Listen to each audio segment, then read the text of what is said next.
여러분 안녕하십니까? 한미 정상회담에서 거듭 거론된 김정은 북한 국무위원장이 집권 이후 처음으로 다자외교 무대에 등장합니다. 그동안 양자회담만 해왔던 김 위원장이 중국, 러시아 정상 등과 함께 다음 주 열리는 중국 전승절 80주년 행사에 참석하는 건데요. 김 위원장의 중국 방문은 북미 대화가 활발히 진행되던 지난 2019년 이후 처음입니다. 첫 소식 베이징 이필희 특파원이 보도합니다. 다음 주 수요일인 9월 3일 중국 베이징에서 열리는 항일전쟁 승전 80주년 기념행사. 중국은 북한 김정은 국무위원장이 참석한다고 밝혔습니다. 행사에 참석하는 정상들 가운데 김 위원장을 러시아 푸틴 대통령 다음인 두 번째로 호명했습니다. 26位外国国家元首和政府首脑将出席纪念活动。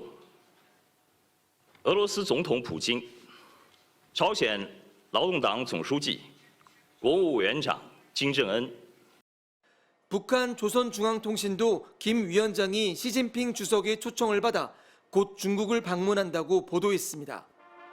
김 위원장의 중국 방문은 북미 대화가 진행되던 지난 2019년 이후 6년 만입니다. 북한과 러시아가 빠르게 밀착하는 동안 북중 관계는 소원해지는 듯한 모습을 보여왔습니다. 중국은 이를 의식한 듯 북한과의 교류 협력을 강화해 나갈 것이라고 강조했습니다.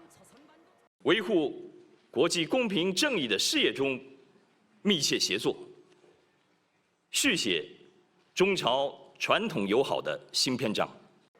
이런 중국의 태도를 감안하면 김 위원장은天安门 막루에서 시진핑 주석, 푸틴 대통령과 나란히 열병식을 관람할 것으로 보입니다. 북한, 중국, 러시아 3국의 지도자가 한자리에 모이는 건 탈냉전 이후 처음입니다. 그동안 양자회담만 했던 김정은 위원장이 26개국 정상들이 참석하는 다자외교 무대에 처음으로 모습을 드러내는 것입니다. 올해 중국 전승절 80주년 행사에는 우원식 국회의장이 이재명 대통령을 대신해 참석할 예정입니다. 베이징에서 MBC 뉴스 이필입니다.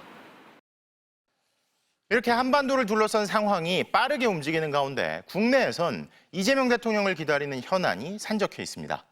이간질 등을 뚫고 큰 숙제였던 이 한미 정상회담을 잘 마치고 돌아오자마자 당장 새 정부 첫 예산안과 검찰 개혁 등이 대기하고 있는 건데요. 김정우 기자의 보도입니다. 오늘 새벽 서울공항. 이재명 대통령과 김혜경 여사가 3박 6일간의 순방 일정을 마치고 전용기에서 내립니다.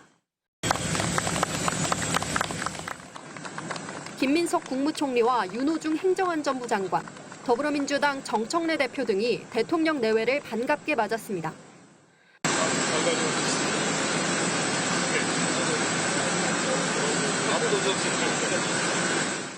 국방비 증액 등 후속 과제들이 남았지만 고비였던 미국과의 정상회담이 마무리된 만큼 쌓여있던 국내 현안을 마주할 때입니다. 당장 다음 주 시작하는 정기국회에서 이재명 정부의 첫 예산안을 통과시켜야 합니다. 역대 최대인 약 700조 원 규모의 정부 예산안에 대해 야당에선 재정 건전성 등을 이유로 반발할 가능성이 높습니다. 특히 민주당은 검찰개혁안이 담긴 정부조직법 개정안을 다음 달 25일 처리하겠다는 방침입니다. 수사와 기소분리 방향에 이견은 없지만 중대범죄수사청을 법무부와 행안부 중 어디에 둘지를 놓고 당정 간 의견이 엇갈려 발의조차 이루어지지 않은 상황입니다. 다만 갈등이 지속적으로 노출되는 상황에 당정은 민주당 워크숍에서 논의를 거쳐 신속히 단일안을 만들자고 합의했습니다. 이견 없습니다. 어쨌든 이 법의 주도권은 정부가 아니라 당이 갖고 있는 거잖아요.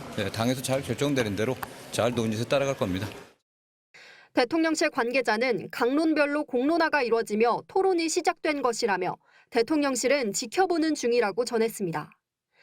이 밖에도 기획재정부 분리 등을 담은 조직 개편 세부안 마련, 주식 양도세 부과 대주주 기준에 대한 당정 조율 등 굵직한 과제들이 남아 있습니다. 야당과의 협치도 관건입니다.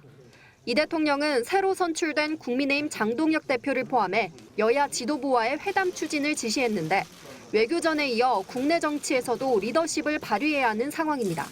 MBC 뉴스 김정우입니다.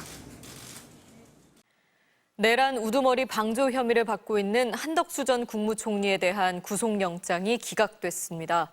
재판부가 법적 평가와 관련해 다툴 여지가 있다고 판단한 건데요. 내란 특검은 12.3 비상계엄과 같은 비극을 막으려면 이를 방조하고 협력한 이들에 대해서도 엄중한 책임을 물어야 한다며 아쉬움을 나타냈습니다. 송정훈 기자입니다. 신문을 마친 법원은 5시간 만에 구속영장 기각을 결정했습니다. 가장 앞세워 밝힌 사유는 중요한 사실관계 및 피의자의 일련의 행적에 대한 법적 평가와 관련해 다툴 여지가 있다는 점이었습니다. 그러면서 증거와 수사 경과, 피의자의 지위 등을 고려했을 때 방어권 행사 차원을 넘는 증거인멸의 우려나 도주 우려가 있다고 보기 어렵다고 설명했습니다. 곧바로 구치소에서 나온 한덕수 전 총리는 이번에도 침묵을 지켰습니다. 선포문 받았는데 왜 안 받았다고 하셨습니까?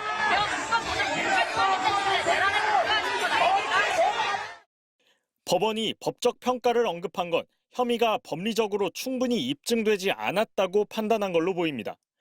계엄 선포 전 국무회의를 건의한 점 등이 불법 계엄의 합법성을 부여했는지 논쟁이 있을 수 있다는 겁니다. 내란 특검은 역사적인 비극을 되풀이하지 않기 위해서는 비상계엄을 막을 수 있는 위치에 있는 고위공직자에 대해 엄중한 책임을 물어야 한다는데 국민 모두가 동의할 것이라며 법원의 결정을 존중한다면서도 아쉽다는 반응을 내놨습니다. 그러면서 계엄 전 국무회의 소집 건의, 제대로 반대 의사를 펼칠 겨를도 없었던 2분짜리 회의, 대통령실 CCTV 속에 포착된 계엄 포고령으로 추정되는 문건을 확인하는 모습, 계엄 선포문 사후 서명 및 폐기 등 특검 수사를 통해 드러난 사실관계는 다툼의 여지 없이 비교적 명확하다는 걸 인정받았다는 해석입니다. 이에 따라 특검은 영장을 다시 청구하지 않고 한 전 총리를 불구속 기소해 좀 더 면밀하고 심도 있게 유무죄를 따져볼 수 있는 형사재판으로 넘어가는 방안도 검토하고 있는 걸로 전해졌습니다. MBC 뉴스 송정훈입니다.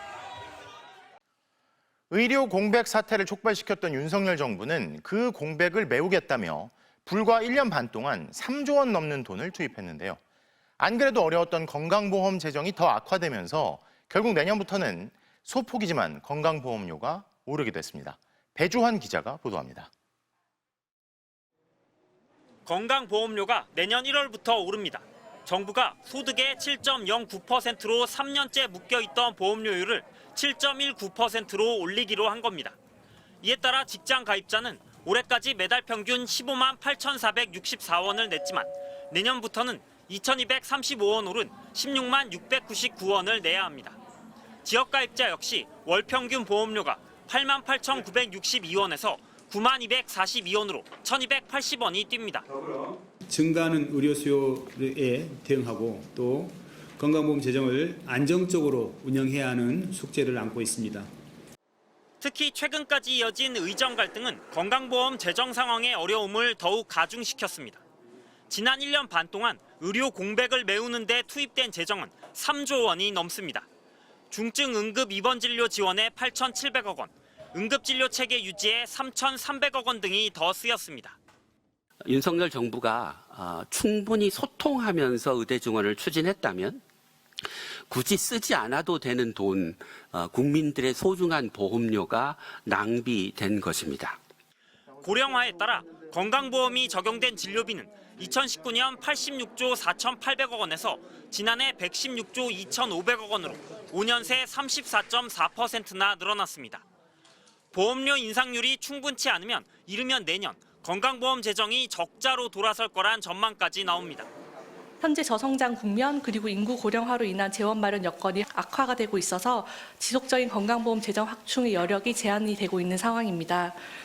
복지부는 과잉진료같이 불필요한 의료비 지출을 유발하는 행위를 적극 관리해 새는 돈을 막겠다는 계획도 덧붙였습니다. MBC 뉴스 배주환입니다.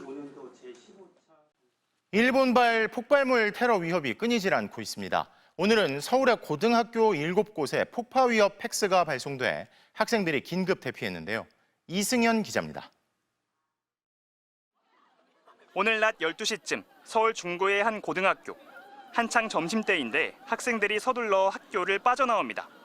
학교에 폭발물을 설치했다는 팩스가 들어와 대피하는 겁니다. 위험해서 집에 가는 거라고 공부할 거 생겨서 집에 가라고 말씀해 주시고. 이 학교는 평소 외부에 공개된 박물관을 운영해 왔는데요. 관련 협박 팩스로 이날 하루 휴관을 결정했습니다. 오늘만 종로와 서대문, 서초, 강남 등 서울 소재 고등학교 7곳에 폭파 협박 팩스가 날아들었습니다. 그제와 어제는 중학교 3곳이 표적이었습니다. 팩스를 봤더니 영문과 한글, 일본어로 적혀 있습니다. 폭탄 설치는 일본인 변호사에게 의뢰했고 그의 전문 지식으로 완벽하게 준비됐다. 오늘 8월 28일 정확히 13시 34분에 교실을 중심으로 폭파할 것이다 라고 써놨습니다. 일본인 변호사를 들먹이는 이런 협박 팩스와 이메일이 이달에만 17건 날아들었습니다. 피해도 큽니다. 지난 10일 서울 올림픽 체조 경기장에 폭발물을 설치했다는 협박이 들어와 아이돌 콘서트가 2시간 지연됐고 13일에는 용인 에버랜드 폭파 신고로 이용객들 진입이 한동안 통제됐습니다. 일본인 변호사를 도용한 협박은 2023년부터 시작됐습니다. 경찰은 일본과 공조해 협박범을 추적하고 있다지만 뚜렷한 성과를 내지 못하고 있습니다. 실제 테러로 연결된 적은 없지만 손을 놓고 있을 수도 없습니다. 경찰은 매번 수색하기보다 112 연계 순찰 등으로 대응 방식을 바꾸는 방안도 검토하고 있습니다. 일어날지는 확실하진 않지만은 그래도 혹시 모르는 일이니까 좀 그게 걱정됐던 거예요. 올해 들어 폭발물 등 허위 신고로 경찰이 출동한 건수는 2,900여 건, 하루 평균 14건으로 행정력 낭비도 반복되고 있습니다. MBC 뉴스 이승현입니다.